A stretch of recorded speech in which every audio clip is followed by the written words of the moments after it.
Shoutout sa tagapakinig natin na si Katsakino Dukusin, Ronald Berbosidad, Juan Solegue, at kay Luis Alon at kay Romeo Conchada.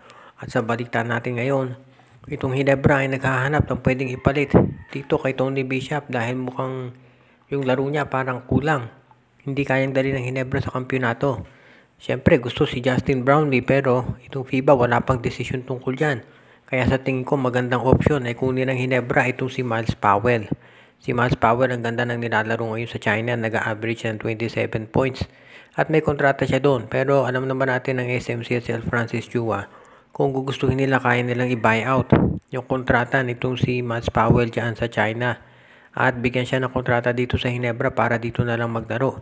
At kapag yan ay nangyari, masasabi natin na yung problema sa scoring ng Hinebra ay mawawala. Marami nagsabi na ito raw si Bishop, hindi kayang mag-take over nung game, hindi katulad ni Brownlee. Well, obviously si Miles Powell kayang-kayang gawin yan. Kaya kung ito si Miles Powell ang magiging import ng Hinebra, ay matatapos yung problema nila kahit hindi makabalik agad-agad itong si Justin Brownlee. So tignan na lang natin kung anong gagawin ng Hinebra para makuha itong si Miles Powell. Alam natin maganda dito kay Powell. Kahit siya ay masasabi nating undersized dito sa Commissioner's Cup, ay kaya niyang gawin, kaya niyang lumaban sa mga mas malalaking import. Plus yung kanyang scoring, luluwag doon sa loob para dito kay Stan Hardinger at dito kay Japet Aguilar. At yan ang magiging importante para dito sa Barangay Hinebra. Talo na, and of course most important para sa kanila, ay mapalitan agad itong si Tony Bishop dahil parang hindi guubra. Kahit sabihin pa rin ba na medyo okay naman yung laro niya, ang tanong, ito ba ang klaseng import na kaya ng dali ng Hinebra dito sa kampyonato at labanan yung mga magagaling na imports ng Meralco, ng TNT at ng Magnolia at ng iba pang mga koponan. Dumarami ang mga teams na interesado dito kay Troy Rosario ng Blackwater Bossing. At ang isa pa sa nakikita natin na baka magkaroon ng interest na kumuha dyan ay itong Rain or Shine Elasto Painters. Siyempre nakita na natin kung gaano kahusay ang laro nitong ROS, lalo na kapag meron silang outside shooter na big man. Alam natin trademark yan ni Coach Yeng Yao, kaya nga dati nandiyan si JR Kinyahan at of course si Jewel Ponferrada.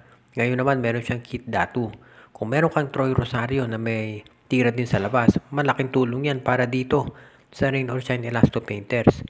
Sa ngayon kasi itong si Troy Rosario magiging unrestricted free agent yan at pwede siyang pumirma kahit saan niya gusto. Pero hanggang hindi pa tapos yung kontrata niya, sa Blackwater muna siya at may mga nagsasabi na baka i-trade yan kaagad ng Blackwater bago mag-expire yung kontrata. As it is, maraming mga teams ang interesado na makakuha dito kay Rosario, kabilang na dyan itong NLEX Road Warriors at itong San Miguel Beer. Of course, nasa kabilang kampo itong SMB, pero alam naman natin yung SMC at MVP Group pwedeng mag-trade yan. Nangyari na ilang beses. At itong si Tony Bishop, yung rights niya nasa Meralco pero pinigay sa Hinebra, at yung si Cameron Clark, yung import natin ng NLEX, yung rights pinigay sa San Miguel Beer. So pwedeng ito si Rosario mapunta either sa SMC o baka sa Rain or Shine Elasto Painters. Siyempre ang mga fans mas gusto kong si Rosario ay mapupunta dito sa Rain or Shine para at least magkaroon ng tinatawag na balance, dahil wag naman lahat ng magagaling ay nandito sa SMC at MVP Group. Pero siyempre lahat ng yan ay nakadepende dito kay Troy Rosario kung saan niya gusto talagang maglaro. Dahil sa ngayon, marami siyang options at ang balita niya na isa doon sa ayaw niya ay ang TNT dahil nga tinrade siya para kapalit dito si Calvin Optana. Pero doon sa ibang teams katulad ng ROS, malaking posibilidad dyan.